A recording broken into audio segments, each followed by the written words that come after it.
My name's Paul de Gelder, and while working with the Navy clearance divers in Sydney Harbour, I was attacked by a massive shark.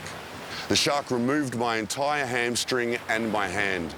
Without the calm reactions of my teammates and the application of a tourniquet above the wound, I may not have survived. If we interact with marine life in their natural surroundings, we need to be prepared for a worst-case scenario.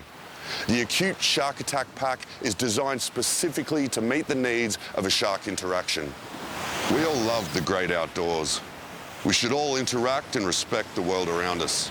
In our daily lives, we're used to mitigating the various hazards that we face every day. For example, to avoid the harmful rays of the sun, we're all used to slip, slop, slap.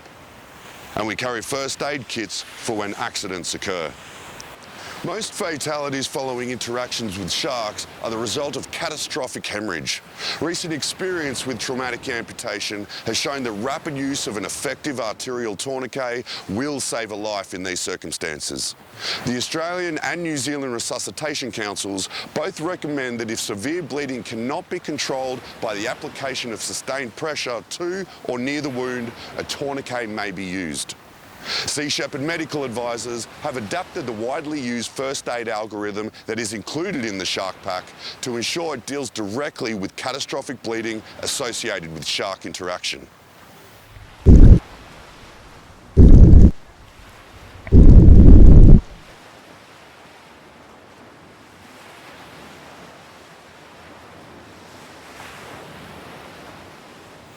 Any rescuer must ensure the scene is clear of danger and that there are no visible sharks in the water close to the injured person. Failure to do so will risk the life of any rescuer and increase the medical response required.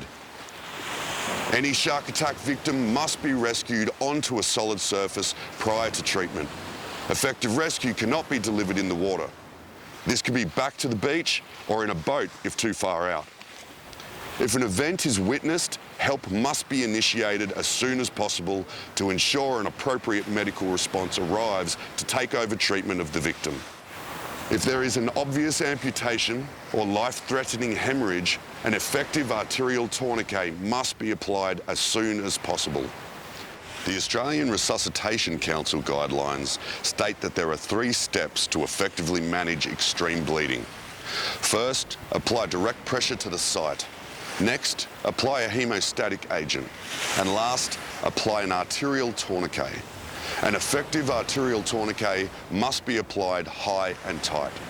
If possible, the tourniquet must be applied at least 2 centimetres above the wound, as near to the top of the limb as possible.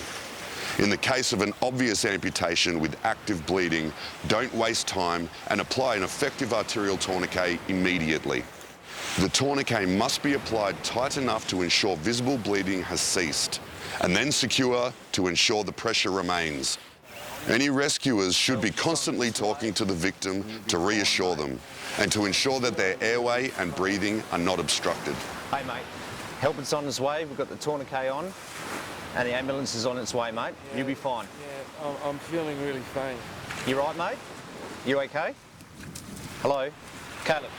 At any point in time, if the victim becomes unresponsive or stops answering questions, a rapid assessment must be made of their airway and breathing.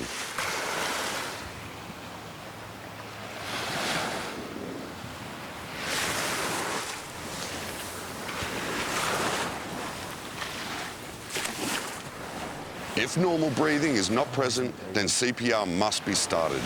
30 compressions, 2 breaths at a rate of 100 to 120 compressions a minute. Should the victim not require resuscitation, once the obvious life-threatening issues have been addressed, a thoroughly good visual inspection should be made to ensure no other injuries are present. Interactions with sharks need not be fatal. My life was saved by prompt action. People must carry suitable equipment with them to use to provide life-saving interventions should the need arise.